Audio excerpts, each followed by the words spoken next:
Morning बच्चों, मैं doctor Madhulika Singh उज्ज्वल। आज की क्लास में जो पूर्व में हम यूएनओ पढ़ रहे हैं और उसके महत्वपूर्ण अंगों के बारे में पढ़ रहे हैं उसी को कंटिन्यू करूंगी। उसके एक और महत्वपूर्ण अंग आर्थिक और सामाजिक परिषद के बारे में आज की हमारी इस क्लास में हम चर्चा करेंगे या पढ़ेंगे। तो बच्चों, जैसा कि नाम से ही लग रहा है कि यह परिषद क्या काम करती होगी, आर्थिक सामाजिक परिषद।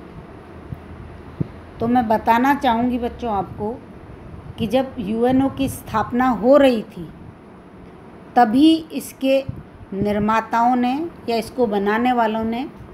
यह सोच लिया था कि अंतर्राष्ट्रीय शांति के लिए जितना आवश्यक राजनीतिक विषयों, राजनीतिक विवादों का समाधान है, उतना ही ज़रूरी शायद आर्थिक, सामाजिक या अन्य क्षेत्रों से संबंधित विवादों का समाधान भी है। यानी यदि अंतर्राष्ट्रीय क्षेत्र में शांति और सुरक्षा को वास्तव में स्थापित करना है तो राजनीतिक स्थिरता तो ज़रूरी है ही, परंतु साथ ही हमें सामाजिक स्थिरता और आर्थिक क्षेत्र में जो अव्यवस्था, असंतोष, असमानता है उस पर भी ध्यान देना होगा। इनसे संबंधित विवादों के समाधान पर भी ध्यान देना होगा, तभी हम सही अर्थों में अंतर्राष्ट्रीय क्षेत्र में शांति और सुरक्षा की स्थापना करने में सफल हो पाएंगे, या तभी अंतर्राष्ट्रीय क्षेत्र में शांति और सुरक्षा की स्थापना संभव होगी।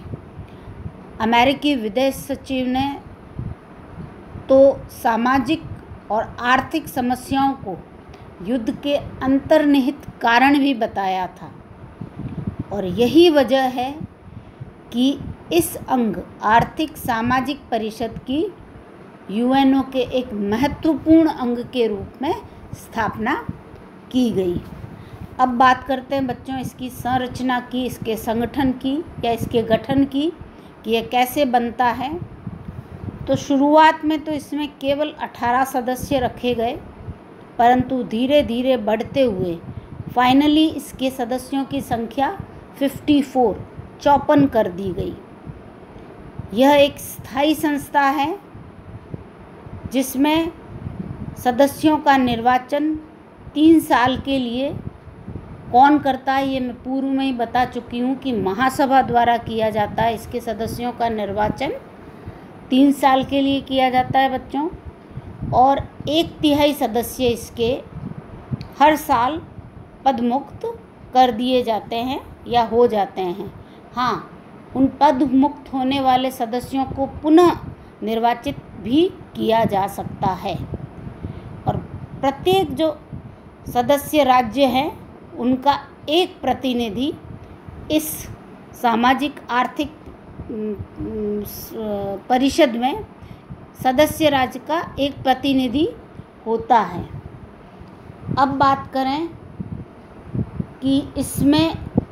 चूँकि स्थायी सदस्यता का उपबंध नहीं है जैसा कि सुरक्षा परिषद में था, परंतु यहाँ पर नहीं है, परंतु हमने देखा कि व्यवहार में ये 5 बड़े सदस्य इस परिषद में निर्वाचित हो जाते हैं और इसकी बैठकों में भाग लेते हैं। संयुक्त राज्य के किसी भी सदस्य को बिना मतदान के ऐसे किसी विषय पर अपने विचार विमर्श करने के लिए भी यह परिषद आमंत्रित कर सकती है जो इसका सदस्य नहीं है, पर जिस विवाद पर विषय चर्चा की जा रही है वह उस सदस्य की चिंता का विषय हो या वह विवाद उस सदस्य से संबंधित हो। अब बात करते हैं यहाँ पर मतदान प्रक्रिया की या मतदान प्रणाली की। तो बच्चों, यहाँ पर भी निर्णय जितने भी उपस्थित और मतदान करने वाले सदस्य हैं उनके साधारण बहुमत से लिया जाता है, और यदि किसी विशेष राज्य के विषय पर विचार विमर्श किया जा रहा है जो कि उसका मेंबर नहीं है, तो परिषद उस राज्य के प्रतिनिधि को विचार विमर्श में भाग लेने के लिए आमंत्रित कर सकती है, परंतु वह मत देने का अधिकार उसको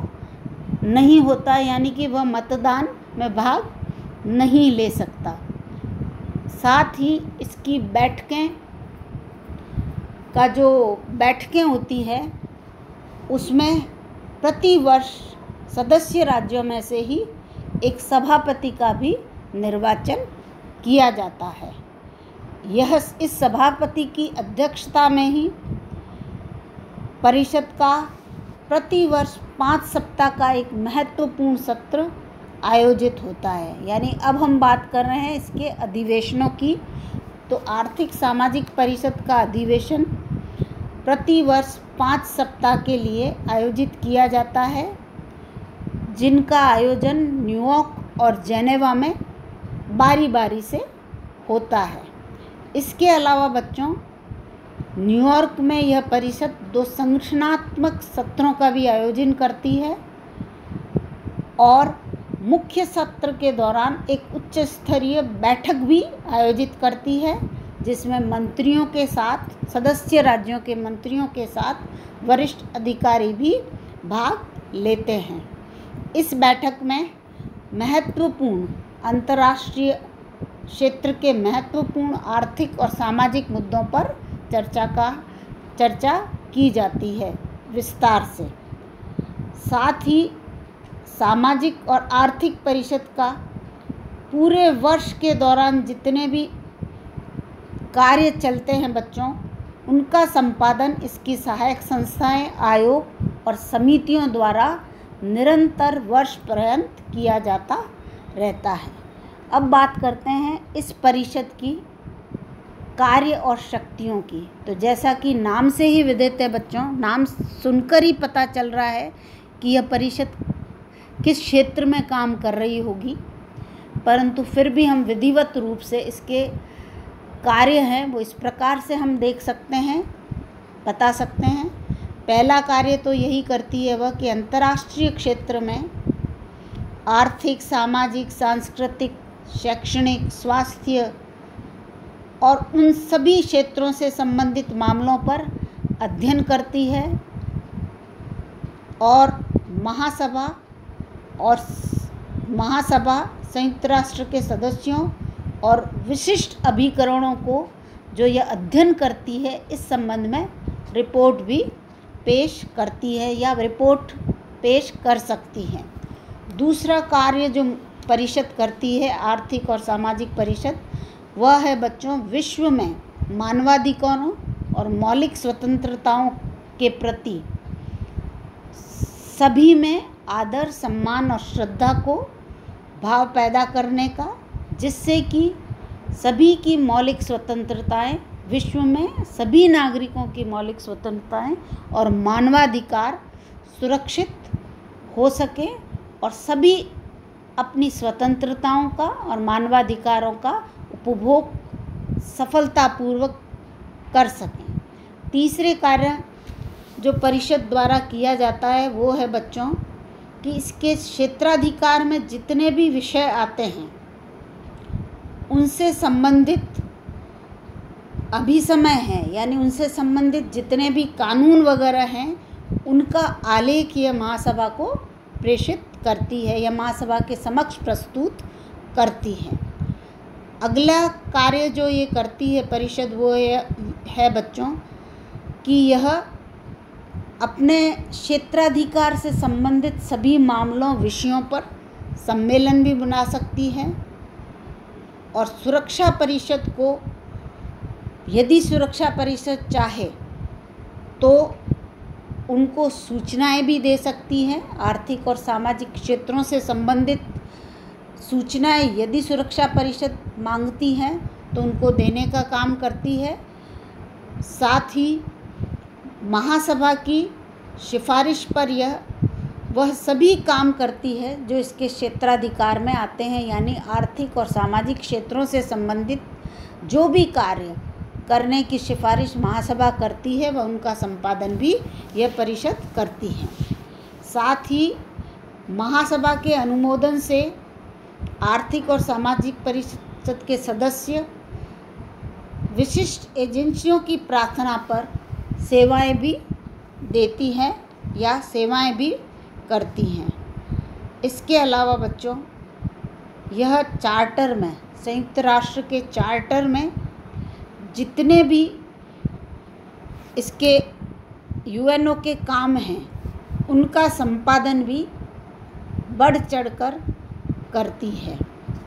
इस प्रकार बच्चों, उपरोक्त सभी कार्यों को महासभा आर्थिक और सामाजिक परिषद द्वारा किया जाता है। मुख्य रूप से यदि इन सभी कार्यों का हम सार या निष्कर्ष देखें तो वह यही निकल कर आता है कि आर्थिक और सामाजिक क्षेत्रों से संबंधित जितने भी विषय, विवाद, समस्याएं हैं उनसे संबंधित सभी कार्यों का संपादन यह परिषद करती है। फिर चाहे सुरक्षा परिषद इसकी सिफारिश करे या अनुशंसा करे या महासभा करे या यूएनओ से संबंधित जितनी भी एजेंसियां हैं जो इसकी संस्थाएं हैं यूएनओ की, वो करें, उन सभी कार्यों का संपादन इस परिषद द्वारा किया जाता है। इसके अलावा यह परिषद जो यूएनओ के विशिष्ट अभिकरण हैं, एजेंसियां हैं, उनके साथ समन्वय बिठाने का, कोऑर्डिनेशन बिठाने का भी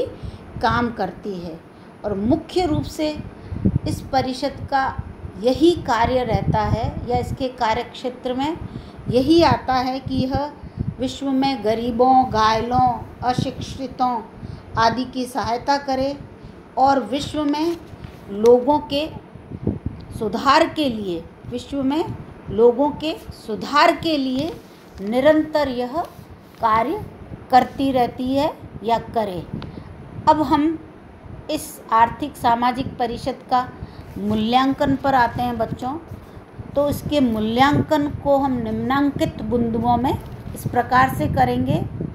कि यह परिषद एशिया, अफ्रीका और लैटिन अमेरिका देश जो है पिछड़े, एशिया,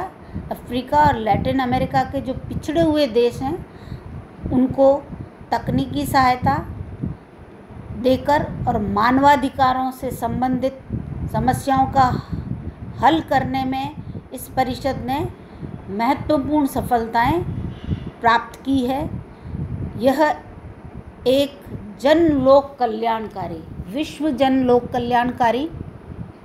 संस्था है जिसने शरणार्थियों,